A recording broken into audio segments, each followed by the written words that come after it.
C'est la fin du procès. On attend le verdict. Le jury s'est retiré pour délibérer. Je vous avais reçu au tout début de ce procès. Vous nous aviez dit ce qu'en attendaient notamment les familles que vous représentez. Je voudrais reprendre les mots que Salah Abdeslam a prononcés pour clore ce procès. Je vous ai présenté mes excuses, a dit Salah Abdeslam. Certains vous diront qu'elles sont insincères, que c'est une stratégie, comme si des excuses pouvaient être insincères à l'égard de tant de souffrances.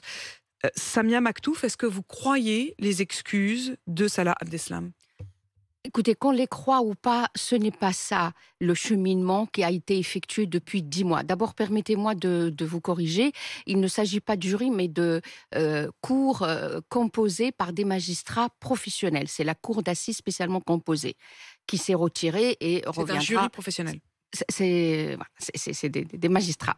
Et l'intérêt, c'est qu'ils connaissent le dossier, ils l'ont examiné, et ils vont agir en professionnel et en connaissance du dossier qui est très lourd. Alors, les propos de Salah Abdeslam et d'autres accusés, parce que c'est vrai qu'on met le point sur Salah Abdeslam, mais il n'est pas le seul survivant.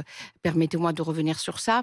On dit souvent de lui qu'il est le seul encore en vie. Voilà, mais on a bien compris, et notamment lors de l'excellent réquisitoire prononcé à 3 mains par les avocats généraux, on a bien vu en quoi ils étaient interchangeables, en quoi il y avait des survivants, notamment 5, et là c'est la raison d'ailleurs pour laquelle la peine la plus lourde a été retenue contre ceux qui, devant la cour, ils sont sortis de leur chapeau le fait qu'ils n'allaient pas, en tout état de cause, passer à cette action criminelle.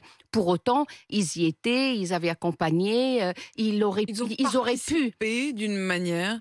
Ils auraient pu à tout moment arrêter ça. Et d'ailleurs, Mohamed Abrini l'avait dit à un moment donné, et c'est vrai qu'ils n'ont pas arrêté ce massacre qui a touché la France et au-delà même de la France.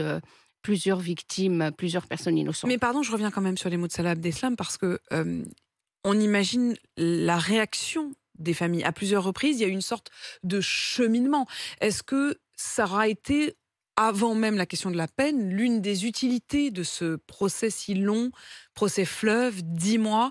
Est-ce que le cheminement exprimé par Salah Abdeslam, est-ce que les mots, vous parliez à l'instant de Mohamed Abrini qui a dit « je n'ai pas attendu le procès pour avoir des regrets », est-ce que ces mots-là, quelles sont les réactions des familles que vous représentez? Alors, il faut d'abord rappeler que les familles, elles étaient préparées, elles savaient pertinemment qu'elles n'auraient pas toute la vérité, seule une vérité allait jaillir de ce procès. Et certainement, c'est une vérité, mais pas la totalité. D'ailleurs, ça a été rappelé hier, et ça a été rappelé dans le réquisitoire, et tout au long de ces 10 mois, ces accusés ont gardé pour eux une grande partie de la vérité est dans le box entre les accusés. Alors, le cheminement des parties civiles, il est très très clair.